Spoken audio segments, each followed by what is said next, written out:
tudo aquilo que pedirmos, seremos atendidos à medida das nossas necessidades. Grato por mais uma noite, grato por essa semana que se passou e vencemos, porque aqui estamos. E gratidão pela semana que virá, também com novos desafios e mais uma vez, na certeza de vencermos, porque estamos aqui exatamente para isso. A evolução não se dá enquanto estivermos parados. A evolução conquistamos. E essa conquista sempre será possível quando tivermos a boa vontade e o entendimento de que nunca estamos sós, que Jesus, nosso Mestre, está à nossa frente, a nos conduzir, a nos intuir, a nos mostrar o caminho a seguir. Mais do que isso, a iluminar o nosso caminho. Ele nos falou: eu sou o caminho, a verdade e a vida. Que estejamos sempre neste caminho correto, com a verdade de Jesus e com esta vida que nós procuramos, vida em abundância, não apenas em termos materiais, mas principalmente em termos espirituais. Daí, Senhor, a necessidade de estarmos sempre contigo. E por isso nós te pedimos, Senhor, seja conosco, hoje e sempre, que assim seja. Então nós convidamos Paulinho para nos falar, Paulinho.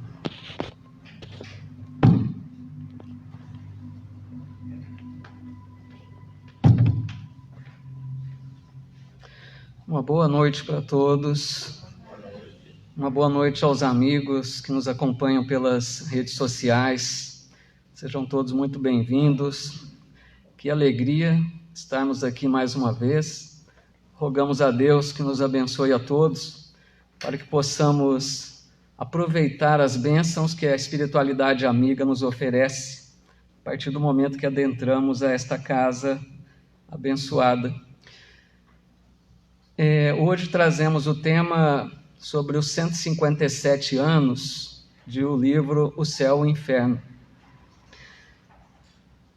Esse livro tão importante, que é parte das obras básicas, né, da doutrina espírita, e completou então esses 157 anos no dia 1º de agosto agora, por isso resolvemos falar um pouco sobre ele. Livro que foi publicado, né, no ano de 1865. E eu creio que muitos, né, espíritas, às vezes não tiveram ainda a oportunidade de ler, estudar esse livro. Então, quem sabe a gente, comentando aqui um pouquinho sobre ele, destacando alguns pontos aí do livro, possa despertar o interesse naqueles que ainda não o fizeram, né? E esse livro tão importante que representa e representou uma transformação no pensamento religioso. Um livro que, a partir da sua publicação, veio trazer luz sobre a questão tão importante, né, do entendimento de céu e de inferno. E, principalmente, um livro que nos traz... deposita em nós responsabilidades grandes, porque a gente compreende melhor a importância da nossa vida aqui na Terra, porque percebemos através desse livro o quanto a nossa vida aqui encarnados faz total ligação com a forma pela qual nós aportaremos no mundo espiritual, quando retornarmos, né, pela nossa desencarnação. Esse livro, então, é o 4º livro publicado na sequência aí das obras básicas, né? Só relembrando, o Livro dos Espíritos, que foi publicado em 1857, depois o Livro dos Médiuns, 1861, aí o Evangelho segundo o Espiritismo, 1864, o Céu e o Inferno, 1865, e, por último, a Gênese, 1868. Esses constituem, né, os 5 livros básicos. Lógico que Kardec tem outros livros, é até bom que a gente destaque isso. É que nós costumamos dar, né, uma atenção maior a esse chamado Pentateuco espírita. Mas é lógico que tem livros como a a Revista Espírita, né? Excelente material de estudo, e outros livros que Kardec também publicou. E esse livro, somente por curiosidade, para aqueles que ainda não têm um contato maior, ele é um desdobramento da quarta parte do Livro dos Espíritos.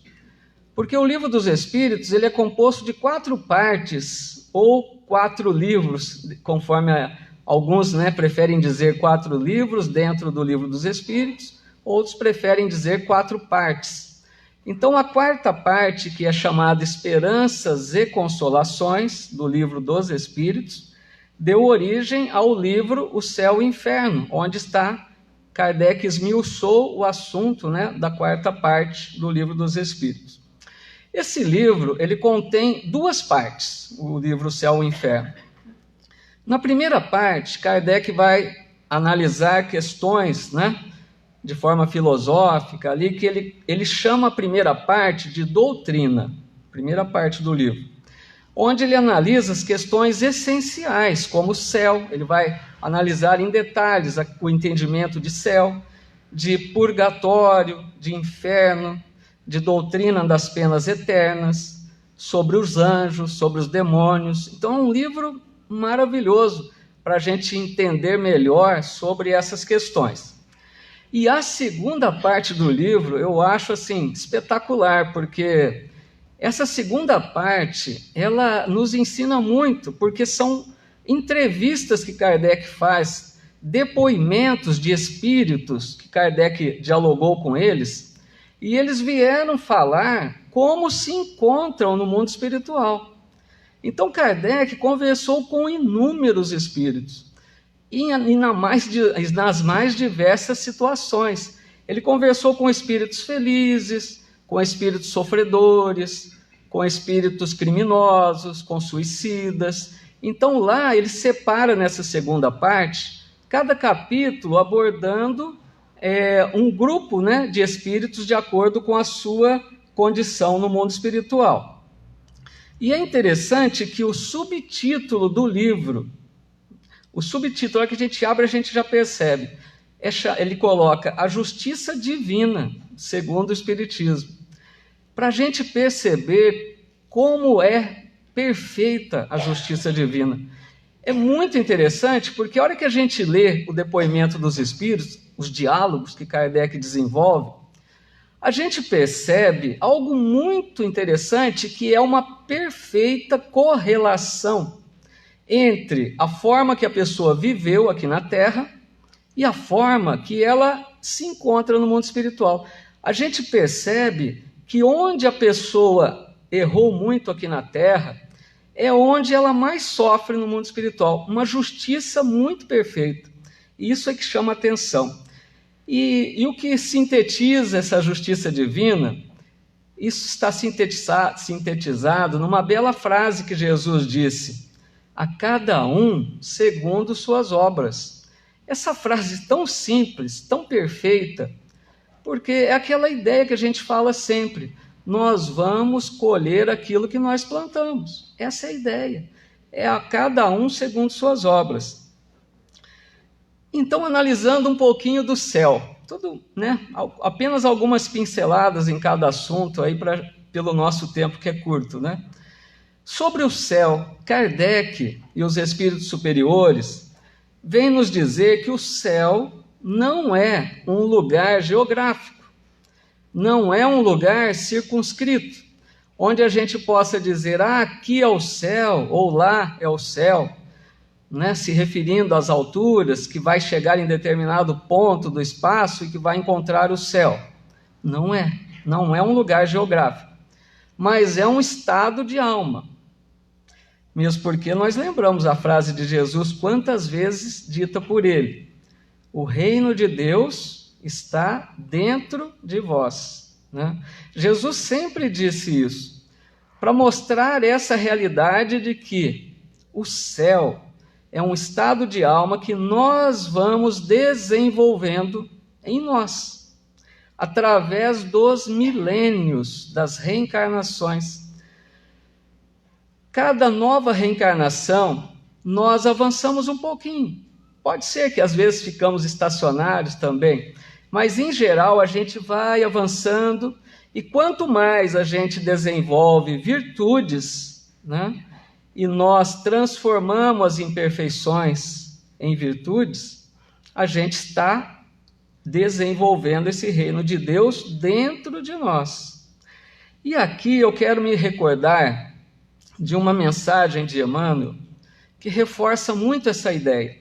Ela está no livro Pão Nosso, a mensagem chamada No Paraíso. E Emmanuel comenta sobre aquele momento em que Jesus está na cruz entre dois ladrões. Um daqueles ladrões, chamado Dimas, conhecido depois como Bom Ladrão, ele se volta a Jesus e pede: Mestre, lembra-te de mim quando estiveres no teu reino. E Jesus dá uma resposta para esse homem que eu creio que muitos de nós já ficamos a pensar por que Jesus teria respondido dessa forma. Porque ele diz para o ladrão: hoje mesmo estarás comigo no paraíso. Aí Emmanuel vai nos explicar por que Jesus disse isso. Afinal de contas, aquele homem havia errado muito na sua vida. Por que Jesus prometeria o paraíso?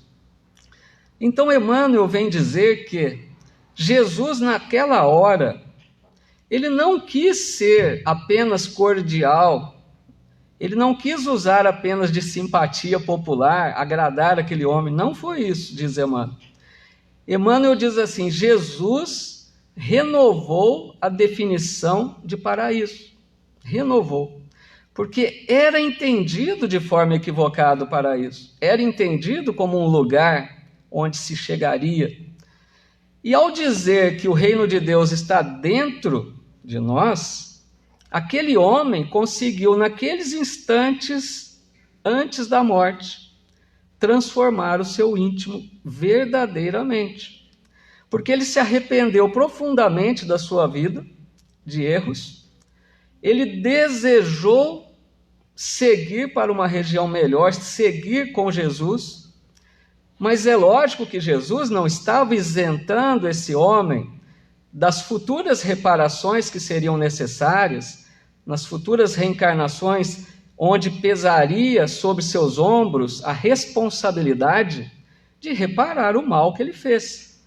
Mas, naquele momento, isso é importante, naquele momento, antes da morte, aquele homem se habilitava pela sua transformação moral, transformação íntima, de arrependimento sincero que Jesus percebeu, ele se habilitava a seguir para uma região melhor do mundo espiritual.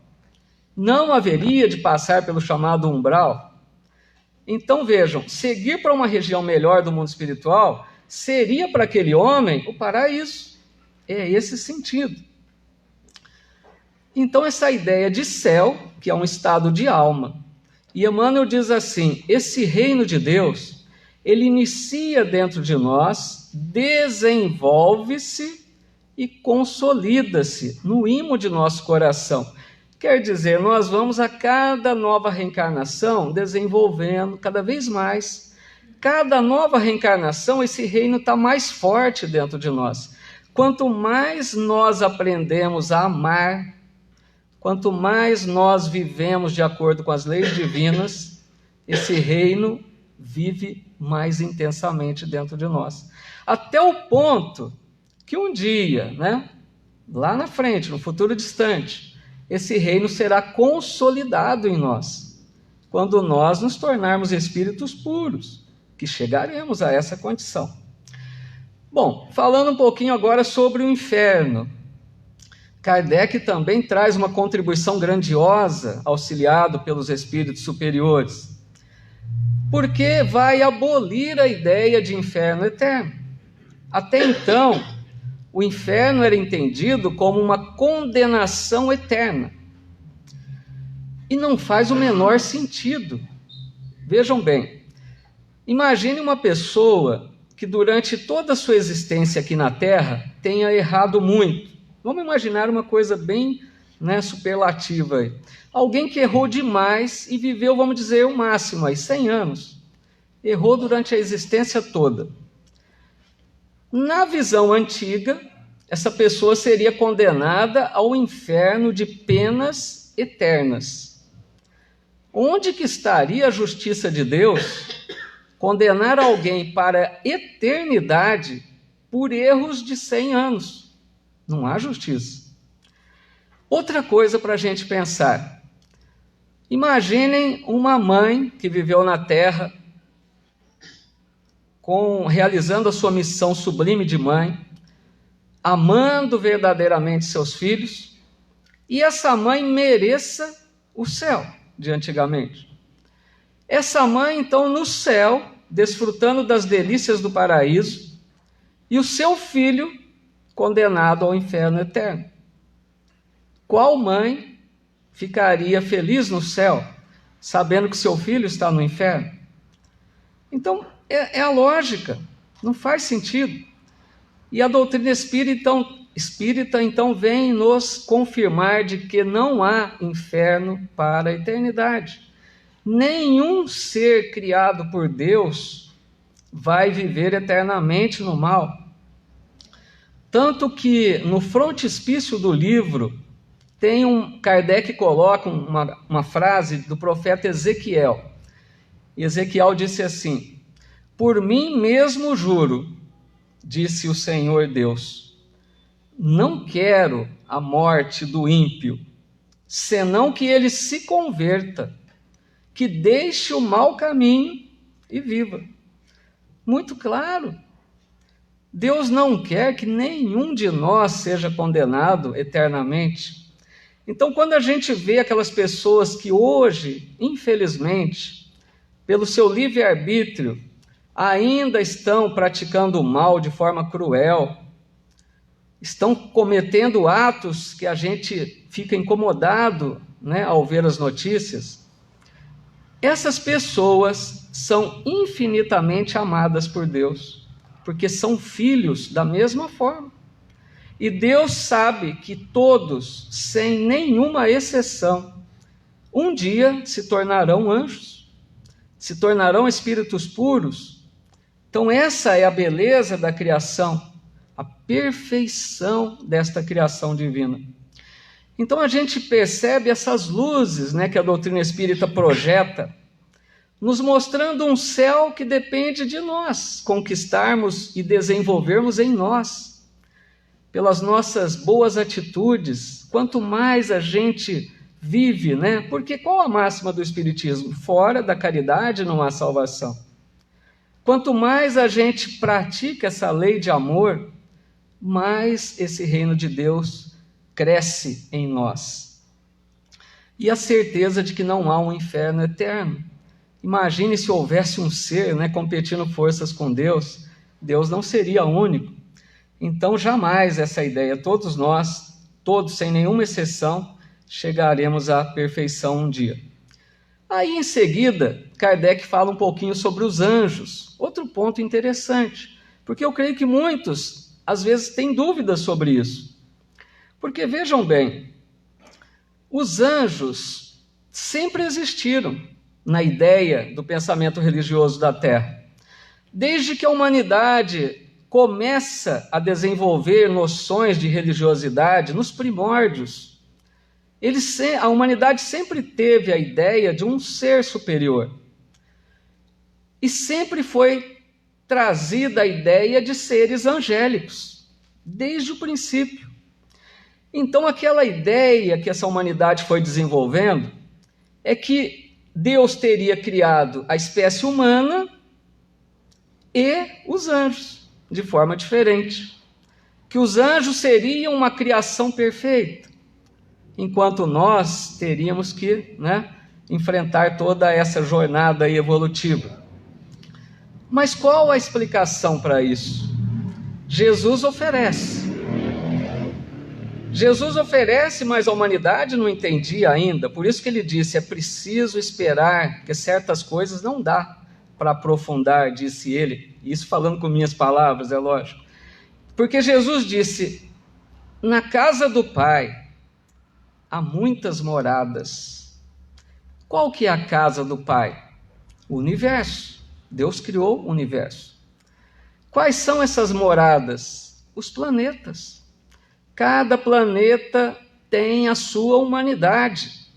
Pode parecer estranho para alguns, mas vejam, a ciência procura avidamente vida em outros planetas, porque a lógica diz que tem que haver vida.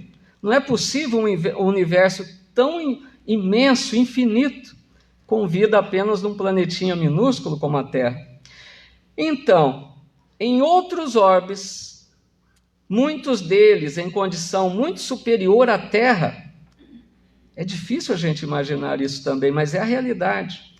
Tem planetas onde a humanidade vive em perfeita harmonia, sem guerras, em paz, fraternalmente, não há doenças.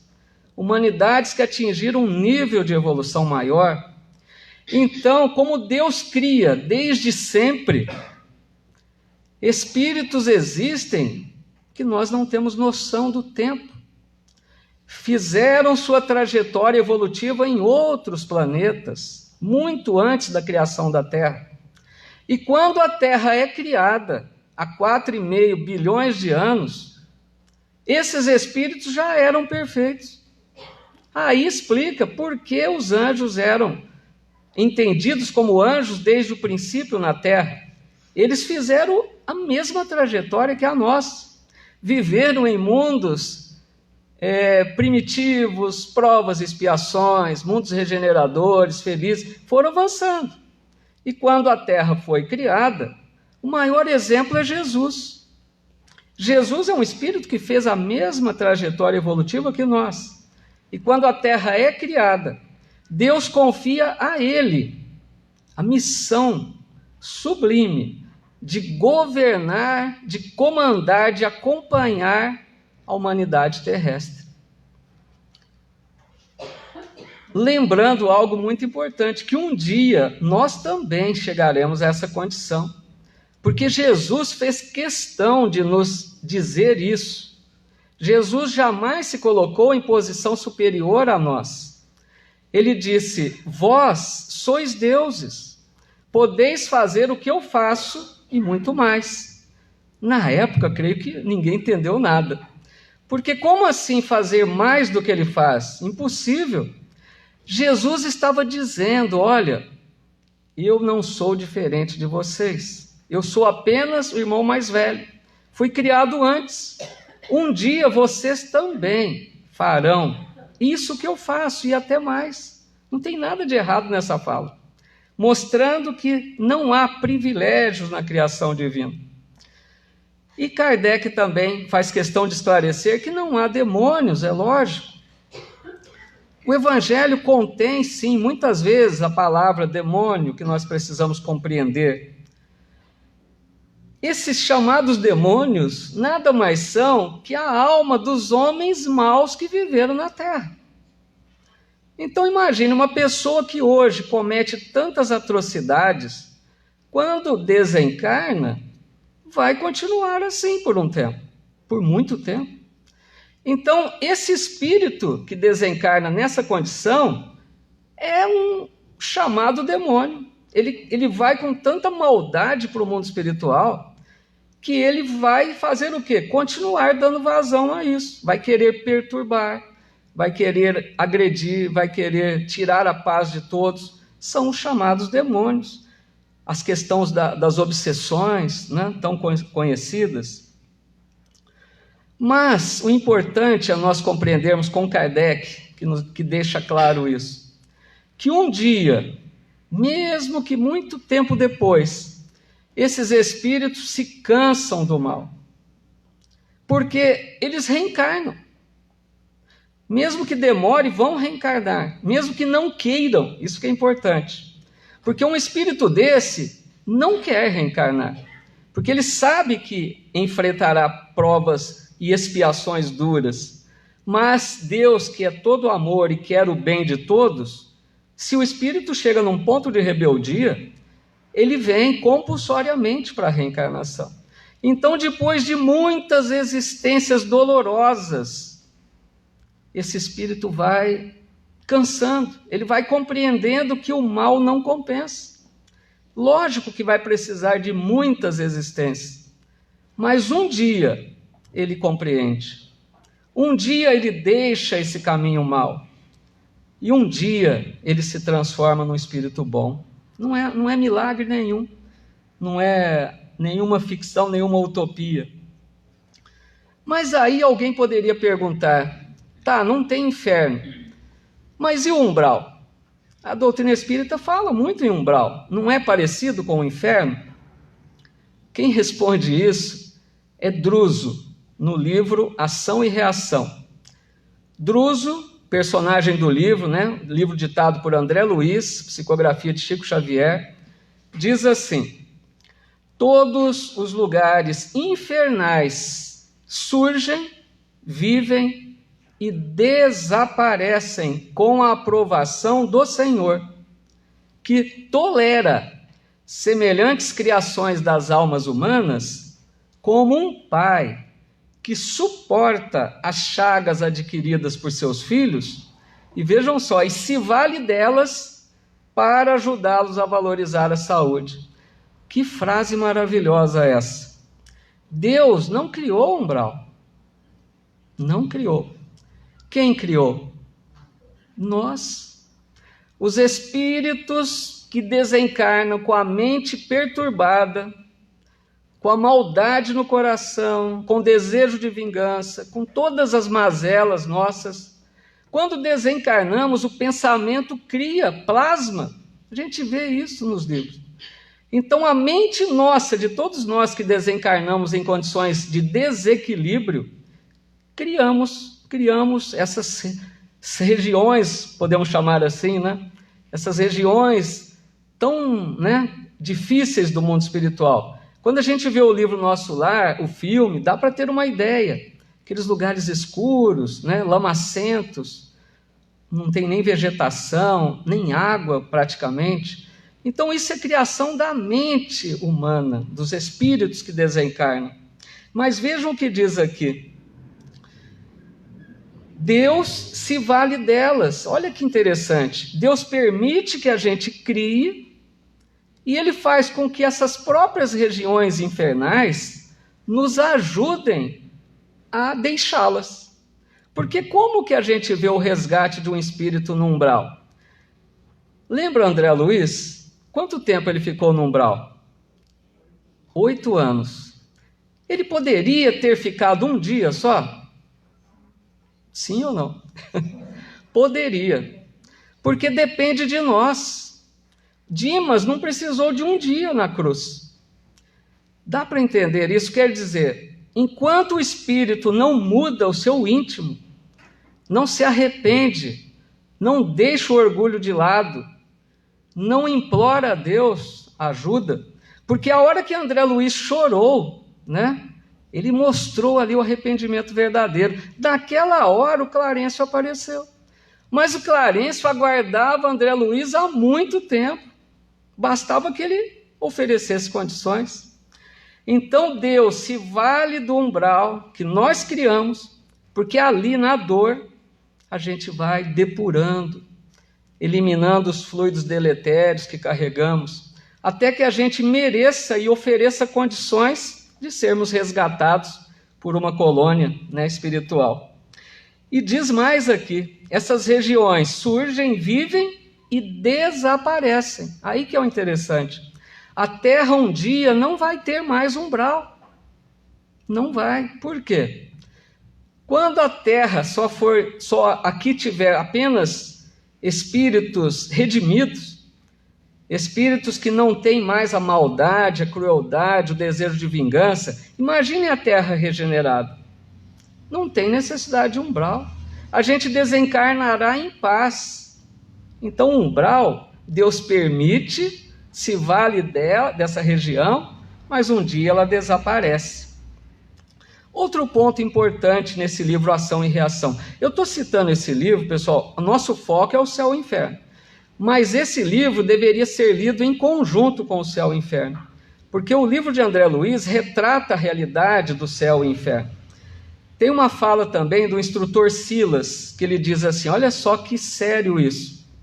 A lei é de ação e reação. A ação do mal pode ser rápida, mas ninguém sabe quanto tempo exigirá o serviço de reação, indispensável ao restabelecimento da harmonia soberana da vida, quebrada por nossas atitudes contrárias ao bem. Quer dizer o quê? Tirar a vida do outro. Vai cometer. Quanto tempo leva? Segundos, 1 minuto, rápido. Agora, quanto tempo esse espírito precisará para se redimir perante sua consciência e a lei divina? Algumas encarnações, quem sabe. Então é isso que Silas quer dizer. Muitas vezes nós agimos naquele modo sem pensar, rápido, tomamos atitudes impensadas, aquele momento de raiva, de revolta, de desespero. Então a ação do mal pode ser muito rápida, mas a gente tem que pensar muito, porque para recuperar a harmonia da alma pode custar muito tempo, quem sabe até mais de uma existência. Então aqui a gente percebe que isso não é castigo divino. Deus nos educa. Então essa lei de ação e reação vai nos dar o retorno para que a gente aprenda a seguir por um caminho melhor. Bom, isso que falamos foi a primeira parte do livro. Analisando rapidamente, só vou trazer 2 exemplos da segunda parte, porque o nosso tempo não permite. A segunda parte do livro trata sobre as comunicações que Kardec faz, dialogando com os espíritos. Ele vai dialogar para entender a questão de céu e inferno. E é interessante um ponto, né? A gente vê o trabalho de Kardec. Ele não recebeu pronto dos espíritos. Ele conversou com inúmeros espíritos para deduzir as consequências, para entender o que eles enfrentavam lá, qual era essa justiça. Então foi através desses diálogos que Kardec foi compreendendo e ele criou no livro Céu e Inferno o chamado Código Penal da Vida Futura. Está no capítulo 7. Olha só, Código Penal da Vida Futura. São 33 itens que Kardec apresenta nesse tópico, mostrando ali essa perfeita justiça divina. E vou trazer aqui apenas 3 itens desse do Código Penal.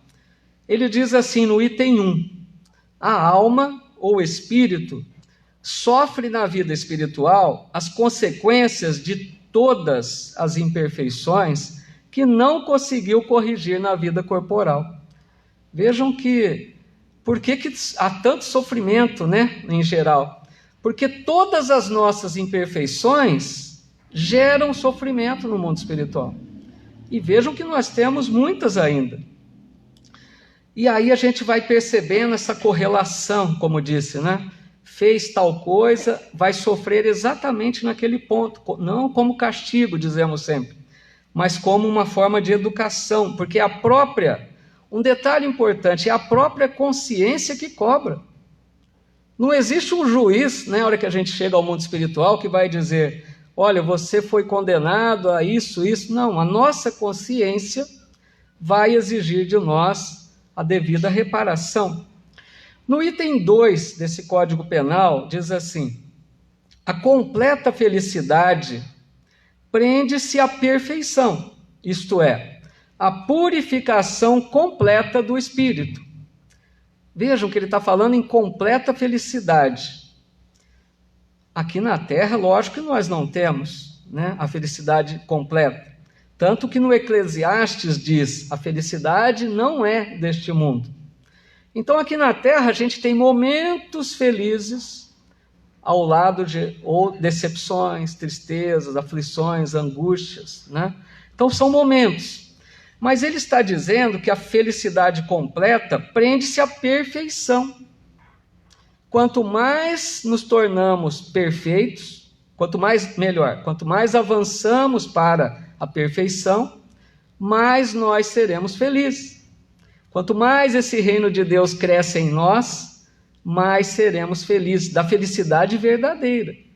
Porque imaginem um espírito puro como Jesus, ele goza de uma felicidade perene. constante. Dá para a gente imaginar o que é ser feliz, só feliz, não tem alternância, sempre feliz. É isso que Deus quer para todos nós, mas vai depender de cada um de nós alcançar essa condição. E isso nos lembra a questão 614 do Livro dos Espíritos. Eu acho essa questão muito importante porque ela mostra essa realidade da felicidade. E ela diz, os Espíritos dizem a Kardec, a lei de Deus é a única verdadeira para a felicidade do homem, do ser humano. Ela lhe diz o que deve fazer ou deixar de fazer. E o homem só é infeliz quando dela se afasta. Olha que clareza! Deus criou as leis perfeitas, porque Ele nos ama. Só que Ele nos ama tanto que Ele não nos força a nada, livre-arbítrio. Ele deixa que nós queiramos seguir as suas leis. Quando nós compreendemos que essa lei é a melhor para nós, caridade, perdão, paciência, tolerância, compreensão, tudo isso faz parte da lei divina. Quanto mais a gente caminha para isso, mais seremos felizes.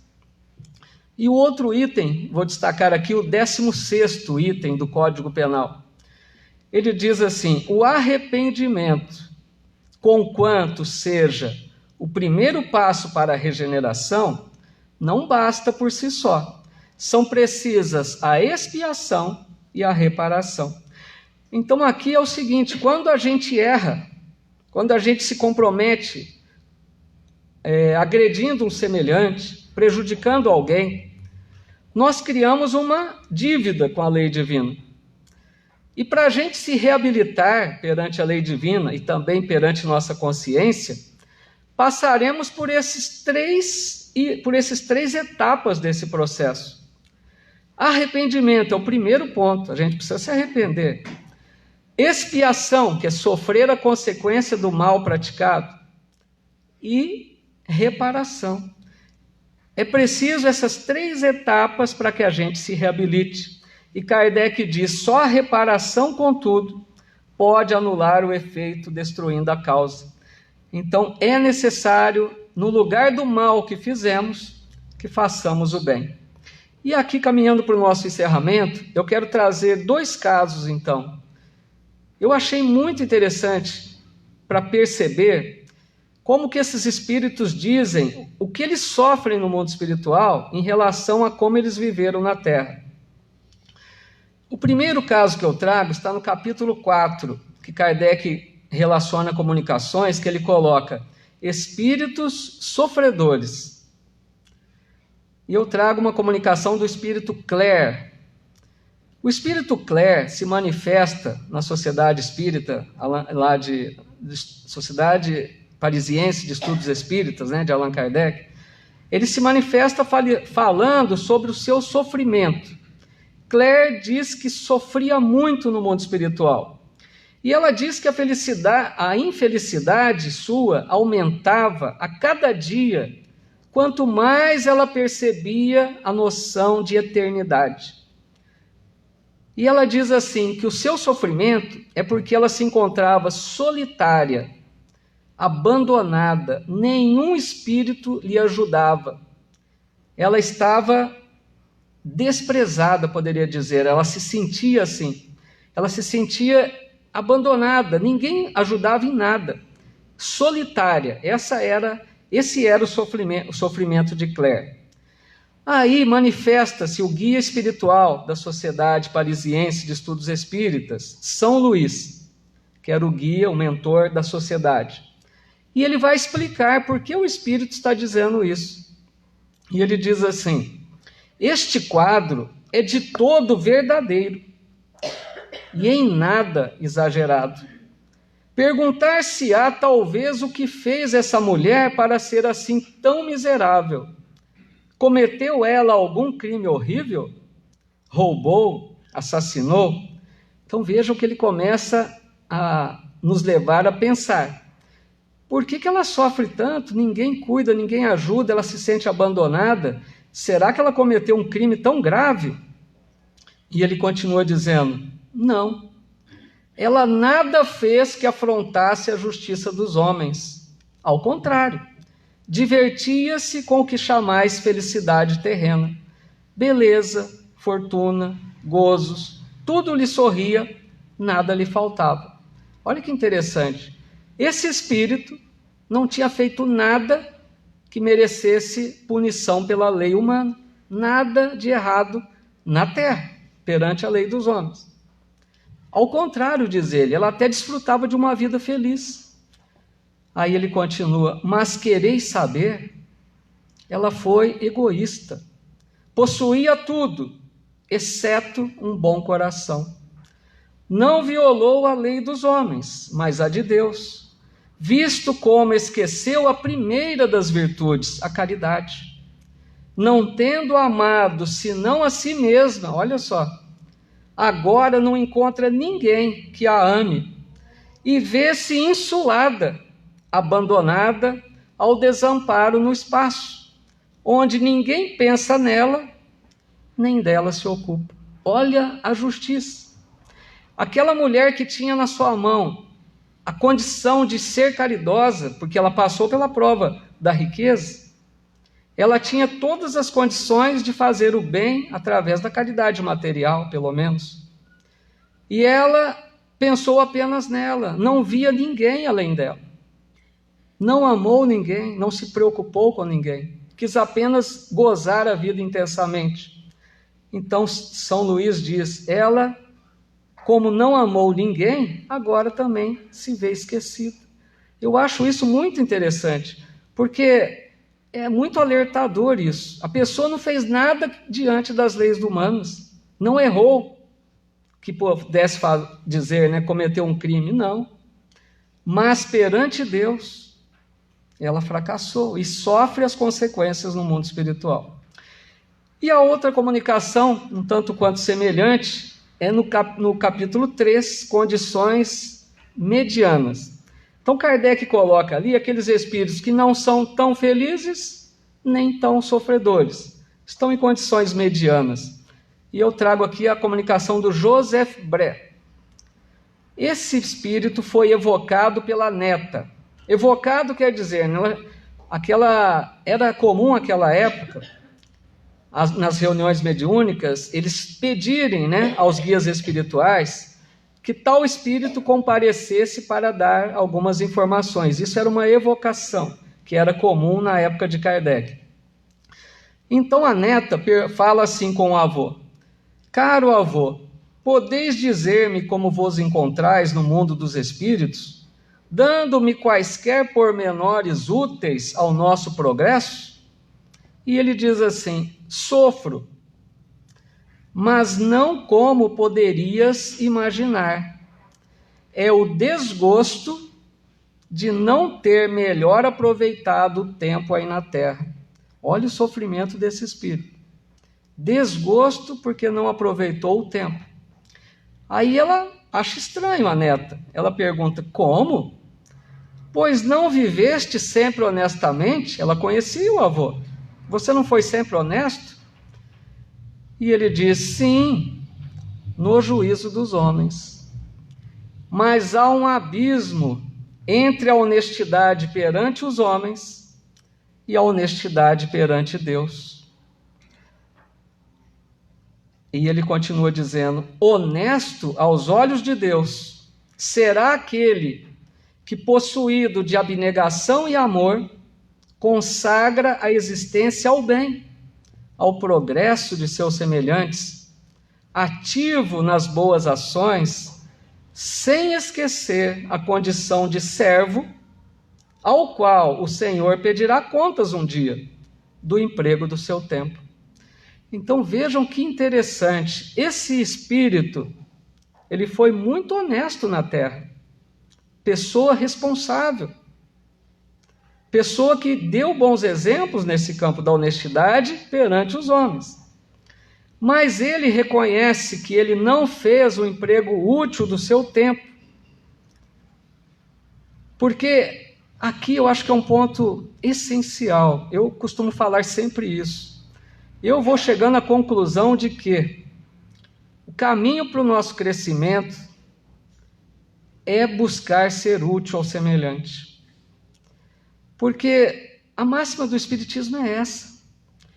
É fazer o bem verdadeiramente. E quando eu digo ser útil, são coisas simples, não precisam coisas grandiosas.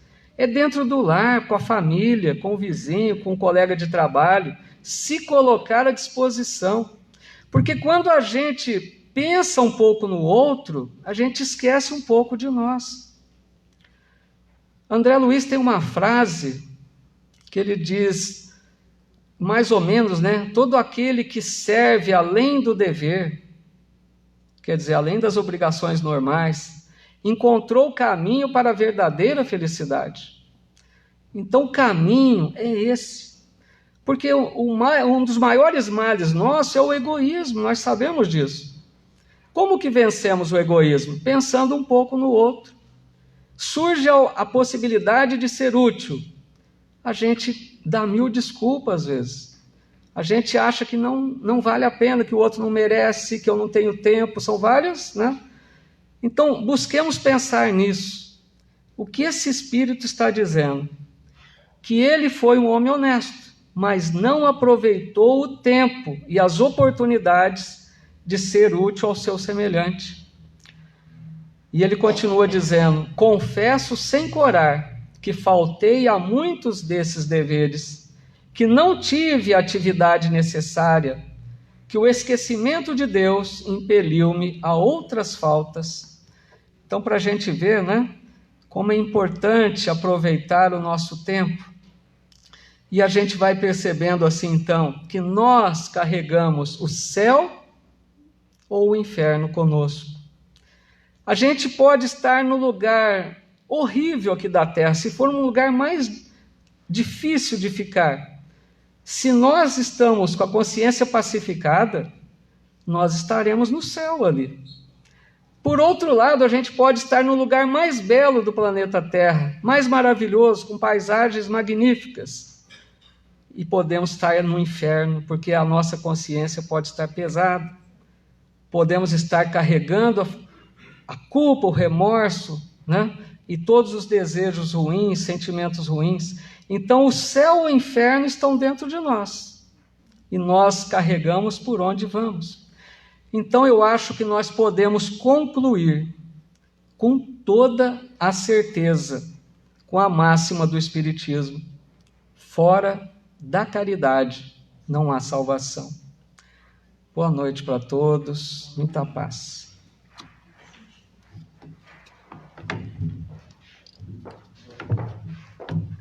Agora o Dorvanil vai fazer a oração para nós.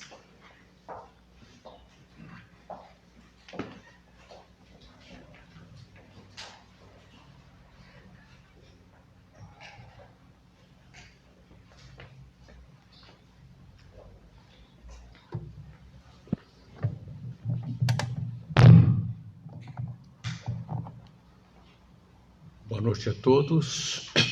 Que Deus e Jesus continue conosco. Vamos, neste instante de encerramento da nossa reunião, como que fazendo um fecho de céu e inferno, relacionado com a oração que fazemos todos os domingos, relacionando a palestra do Paulo com a primeira revelação de Deus para todos nós. Revelação esta que nesses últimos dias eu ando pensando que deveria ser a primeira a ser implementada na escola, porque para os dias de hoje a escola diz que é um estabelecimento de educação. E educação é justamente tudo isso que ouvimos na palestra do Paulo a respeito de nós mesmos perante Deus e as suas leis. E essa lei é a lei dos 10 mandamentos que realmente fala tudo aquilo que não deveríamos e não deveremos fazer para podermos alcançar a harmonia com Deus e com a humanidade toda. Portanto, neste instante em que encerramos a nossa reunião, orando a oração de todos os domingos, das quais cremos que ela faz o paralelo a tudo aquilo que o Paulo falou a respeito de céu e inferno. E que quando eu digo que a oração de Francisco de Assis fala para a nossa individualidade, fala para a nossa consciência, e que esta oração, entendida e vivida, vai trazer harmonia para todos nós. Pois que a oração diz: Senhor, fazei de mim um instrumento da vossa paz. Onde houver ódio, consenti que eu leve o amor. Perdão onde haja injúria. Fé onde haja dúvida. Verdade onde haja mentira. Esperança onde haja desespero. Luz onde haja treva. União onde haja discórdia. E alegria onde haja tristeza. Ó Divino Mestre, permiti que eu não procure tanto ser consolado quanto consolar, ser compreendido o quanto compreender, e ser amado o quanto amar.